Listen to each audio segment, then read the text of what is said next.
नमस्कार साथियों, मैं प्रज्ञा पांडे स्वागत करती हूँ आप सभी का रॉज एकेडमी के ऑनलाइन प्लेटफॉर्म पे। देखिए, ईरान के सुप्रीम लीडर की अगर हम बात करें तो इन्होंने एक बहुत ही बड़ा स्टेटमेंट दे दिया है, जिसकी वजह से भारत में आप देखिए थोड़ी सी उठापटक हमें देखने के लिए मिल रही है। और पहली बार भारत ने ये किया है कि उसने बहुत ज्यादा डिले ना करते हुए बिल्कुल ही तत्काल प्रभाव से ये बोल दिया है कि देखिए, आप फालतू की बातें मत करिए, पहले अपने गिरेबान में झांक के देखिए, फिर हमारे देश के बारे में बात करिए, जो कि इंडिया कभी नहीं करता है। ये क्या स्टेटमेंट है? और स्टेटमेंट बोलता है कि भारत में और गाजा में जो है ना, वो मुसलमान सेफ नहीं है। ये बोल रहे हैं ईरान के सुप्रीम लीडर। इन्होंने बोल दिया है कि भाई, भारत में आप देखेंगे तो भारत में माइनॉरिटीज के नाम पे जब बात की जा रही है मुसलमानों की, तो ये बिल्कुल भी ज्यादा यहां पर सुरक्षित नहीं है। और ये बात बोल कौन रहा है, आप समझिए, ये ईरान के सुप्रीम लीडर आयतुल्ला अली खमैनी बोल रहे हैं भारत के बारे में। जबकि भारत, अगर आप बात करेंगे तो बिना यूएस के सैंक्शंस की चिंता किए हुए ईरान के साथ लगातार डील कर रहा है। अब भारत का नाम इन्होंने क्यों इस्तेमाल कर दिया, ये थोड़ा सा सोचने का विषय है। इसके पहले मैं चाहती हूं कि आप इनका यहाँ पर, ये आयतुल्ला अली खमैनी आपको यहाँ पर दिखाई दे रहे हैं। सबसे पहले आप इनका यहाँ पर ये देखिए, ये जो स्टेटमेंट इन्होंने बोला है,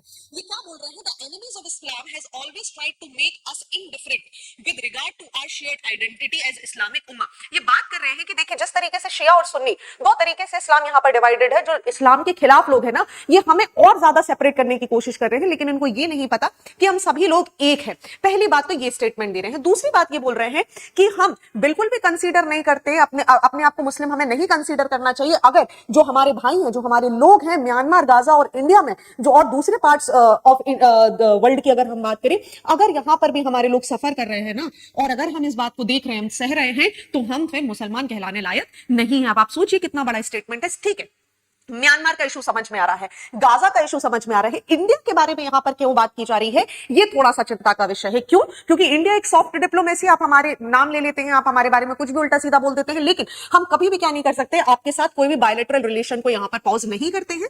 लेकिन इस बात का ये जो नुकसान है ना, ये इंडिया को लॉन्ग टर्म में भुगतना पड़ता है। कारण क्यों? देखिए, पाकिस्तान हो गया, बांग्लादेश हो गया, और अब अगर हम ईरान की बात करें, ये जब माइनॉरिटीज के खिलाफ इस तरीके के स्टेटमेंट देते हैं ना, तो ये भड़काऊ भाषण बन जाते हैं। फिर जो लोग भारत में यहां पर भारत को विभाजित करने की कोशिश करते हैं, उनके लिए जो स्टेटमेंट है ना, ये पत्थर की लकीर की तरह होते हैं कि देखिए, भारत में जो वो लोग हैं ना, भारत में जो माइनॉरिटीज हैं, ये सुरक्षित नहीं है, और भारत का भी इस पे कोई बहुत ही कड़ा रवैया नहीं आता। जैसे आप यूएस को देखेंगे, आप रशिया को देखेंगे, आप यूके को देखेंगे, ये नाम कभी नहीं ले रहे। आप बात करिए चाइना की, चाइना में उइगर मुस्लिम्स बिल्कुल भी सुरक्षित नहीं है। आपको पता है, पूरी की पूरी मॉस्को को वहां पे कन्वर्ट कर दिया गया है, तोड़ दिया गया है, उनका स्ट्रक्चर यहां पर चेंज कर दिया गया है। No one is talking about China. ऐसा क्यों? क्योंकि चाइना बहुत ही कड़ा रुख लेता है। अगर कोई चाइना का नाम यहां पर लेगा, तो आपको पता है, इनको भी पता है कि भाई हमें बहुत कुछ भुगतना पड़ सकता है, and because of that they are not seeing anything. And for the very first time India ने अपनी सॉफ्ट डिप्लोमेसी, जो कि इंडिया 2-3 दिन बाद आराम से सोच के रिप्लाई करता है, पहली बार अगर हम बात करें तो रणधीर जायसवाल जी, जो कि यहां पर स्पोक्स पर्सन है, इन्होंने एक बड़े कड़े शब्दों में निंदा कर दी ईरान के स्टेटमेंट की। इन्होंने क्या बोला, आप समझिए, ये बोल रहे हैं कि ये अनएक्सेप्टेबल स्टेटमेंट है आपका, जो यहां पर ईरान के सुप्रीम लीडर ने दिया है, और हम इसे डिप्लोर कर रहे हैं। ठीक है, हम बिल्कुल इस चीज को स्वीकारेंगे नहीं। आपने ये जो आपने ये स्टेटमेंट दिया है ना इंडिया की माइनॉरिटी के ऊपर, वो बिल्कुल भी स्वीकारने लायक नहीं है। ये मिस इन्फॉर्मेशन है, ये गलत बातें हैं जो आप हमारे देश में फैलाने की कोशिश कर रहे हैं, और हमारे देश के बारे में बोलने के पहले ये बोल रहे हैं, आप अपने गिरेबान में झांक कर देख लीजिए कि आपके यहां क्या हो रहा है। 1980 की बात यहां पर की जा रही है, और कई बार ईरान को इस बारे में बोला गया है कि 1980s में जो आपने माइनॉरिटी के साथ किया था ना, आपने पूरी की पूरी जो लोग हैं उनको वाइप आउट कर दिया था, जेनोसाइड यहां पर कर दिया था, उसके बारे में आप बात नहीं कर रहे हो। और इस समय आप ऐसे बताना चाह रहे हैं कि दूसरे देश में लोग सुरक्षित नहीं है, जबकि आपके स्वयं के देश में लोगों को पूरी तरीके से खत्म कर दिया गया था। आप 1980s का दौर आपको नहीं भूलना चाहिए। और इसी स्टेटमेंट के बाद अगर हम बात करें, तो भारत और यहां के जो रिलेशन है, ये थोड़े से डिस्टर्ब शायद हो सकते हैं, और शायद नहीं हो सकते, क्योंकि इंडिया हमेशा सॉफ्ट डिप्लोमेसी की तरफ काम करता है, और शायद this is a high time जब इंडिया को यहां पर सॉफ्ट डिप्लोमेसी को चेंज करने की जरूरत है। क्यों? क्योंकि जब हम भारत की बात कर रहे हैं, भारत एक क्लोज अलाय है, भारत ईरान के साथ लगातार काम करता जा रहा है। आप देखिए, इसके पहले आपको याद होगा, जो जगदीश धनखड़ जी हैं, हमारे उपराष्ट्रपति जगदीप धनखड़ जी, जो पूर्व राष्ट्रपति इब्राहिम रईसी जी की, जिनकी यहां पर डेथ हुई थी। देखिए, भारत ना बहुत ही ज्यादा, भारत बहुत मिस करता है इब्राहिम रईसी को। आपको पता है इसके मल्टीपल कारण है, क्योंकि ईरान और भारत के रिलेशन इतने ज्यादा अच्छे थे नहीं, लेकिन जैसे ही राष्ट्रपति इब्राहिम रईसी यहां पर आए, तो भारत के जो ईरान के साथ रिलेशन है ना, ये बहुत ज्यादा अच्छे हो गए थे। अब यहां पर समझिए, भारत यहां पर हमेशा एक अच्छे रिलेशन मेंटेन कर रहा है। आप देखिए, ईरान के पूर्व राष्ट्रपति इब्राहिम रईसी जी की जब यहां पर मृत्यु हुई थी, और इनके विदेश मंत्री हुसैन अमीर अब्दुल हानिया की जब यहां पर मृत्यु हुई थी, तब हमारे उपराष्ट्रपति यहां पर विजिट करने गए थे। इसके अलावा अगर हम बात करें, तो नितिन गडकरी जी भी तेहरान में ईरानी राष्ट्रपति मसूद पेजेशकियन की यहाँ पे शपथ ग्रहण समारोह में गए थे। इसके बाद तो अगर आप इंडिया और ईरान के रिलेशन देखेंगे ना तो ये बहुत अच्छे हैं।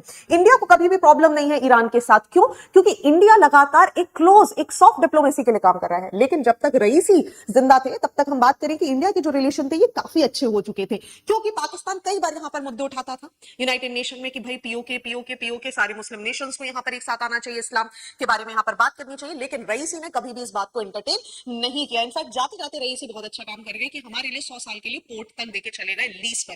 तो इंडिया ना कहीं इन्हें मिस करता है। ईरान की बात करें तो 1980 के नरसंहार को ईरान खुद तो याद करता नहीं है। पूरे देश में, दुनिया में अगर हम बात करें तो यहां पर इनके यहां तो माइनॉरिटी एग्जिस्ट ही नहीं करती है। आप अगर इस समय ईरान की पॉपुलेशन की बात करेंगे तो आपको 99.9% केवल और केवल मुस्लिम आपको यहां पर देखने मिलेंगे, जिसमें से 90 से 95 आपको शिया मुस्लिम देखने के लिए मिलेंगे और केवल 5 से 10% सुन्नी मुस्लिम्स आपको देखने के लिए मिलेंगे। सुन्नी मुस्लिम्स के साथ जो ईरान में किया गया वो भी यहाँ पर ईरान बिल्कुल भी याद नहीं करना चाह रहा है और कहीं ना कहीं इस्लाम के बारे में यहाँ पर दुहाई देके ये पूरी के पूरे जो कृत्य हैं जो इन्होंने किए हैं उसको पूरी तरीके से सरल से नकार दिया है। प्रॉब्लम क्या है? क्योंकि ईरान आप देखिए लगातार न्यूज में, अभी आपको पता होगा ईरान और रशिया के बीच में एक न्यूक्लियर डील साइन हुई है।